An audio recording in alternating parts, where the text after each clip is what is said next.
Problème de l'ethnocentrisme, c'est-à-dire que dans le monde, il y a deux sortes de victimes. Il y a les Européens, les Blancs et les autres. Et ils n'ont pas la même valeur. Et je crois qu'on ne doit pas sous-estimer le fait que nous, Européens, on est des colonialistes depuis 5 siècles. On a colonisé l'Amérique latine, on a exterminé les Indiens, ramené 16 tonnes d'or et d'argent vers l'Europe qui ont servi au décollage du pré-capitalisme à partir du XVIe siècle. Et ça a laissé des traces. L'Église disait, c'est pas grave de tuer un Indien, ils n'ont pas d'âme. Ça, c'était la doctrine officielle de l'Église pour justifier les violences et le pillage économique qui étaient commis. On a redit la même chose après sur les Noirs.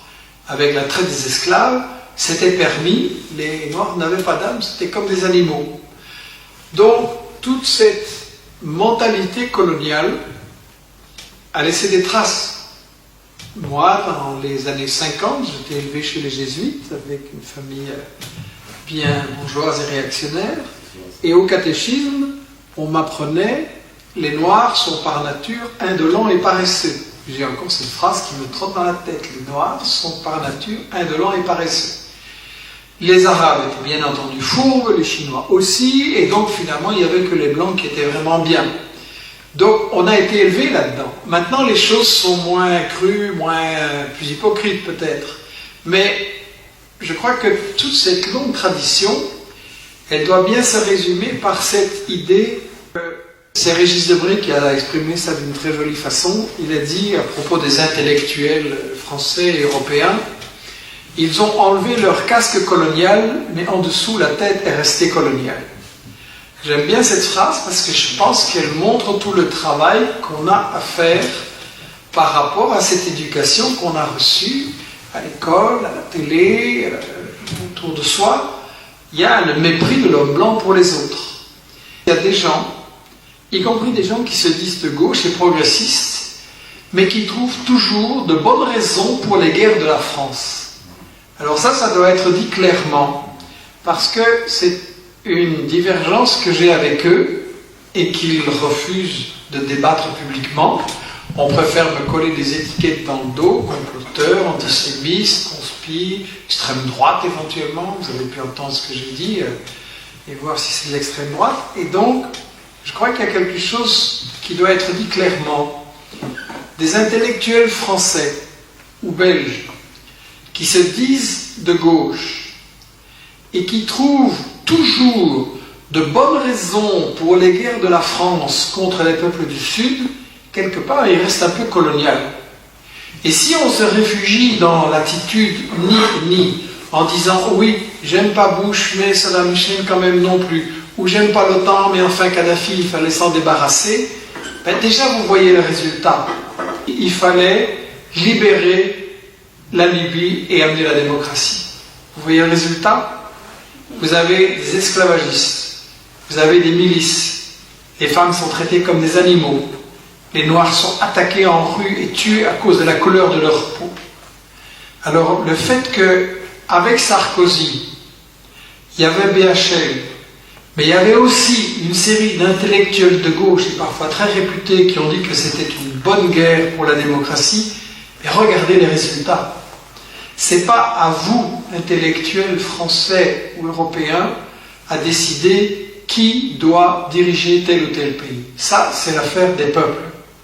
C'est l'affaire des peuples, c'est à eux de décider s'ils veulent changer de dirigeants et lesquels ils veulent mettre à leur place et dans quel système social et politique ils veulent vivre. La révolution, ça ne s'exporte pas. On ne fait pas des guerres humanitaires pour libérer des peuples malgré eux. On a aussi prétendu qu'on faisait la guerre pour libérer les femmes arabes. Mais regardez le résultat en Afghanistan, regardez le résultat en Irak, regardez qu'est-ce que ça a apporté, les régimes qu'on a mis là-bas.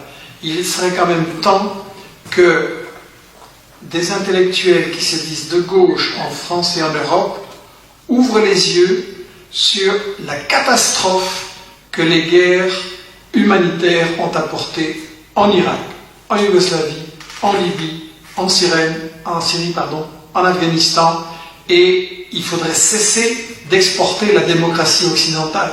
C'est une démocratie d'esclavagistes, c'est une démocratie qui ne fonctionne pas, c'est une fausse démocratie. En réalité, c'est une démocratie qui est basée sur le pillage des ressources, des matières premières fondamentales. Et on nous dit, oui, mais il y a un dictateur, là, il faut le remplacer. Ce serait très bien si on remplace un dictateur par un plus démocrate.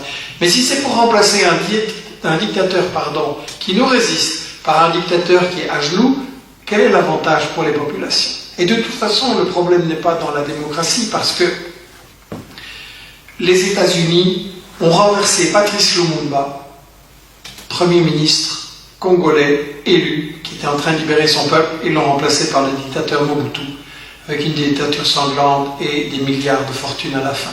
Les États-Unis, avec la complicité de l'Europe et de la France, ont renversé Allende, président élu au Chili, pour le remplacer par Pinochet. Vraiment rompre avec cette idée que nous sommes chargés d'apporter la démocratie et le bien-être au peuple.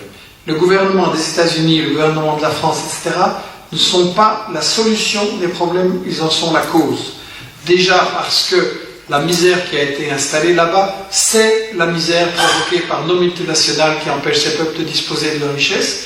Les dictateurs qui ont été installés là-bas, c'est presque tous des dictateurs qui ont été mis en place par nos multinationales pour défendre leurs intérêts. Donc, il faut vraiment cesser de se prendre pour la solution quand on est le problème.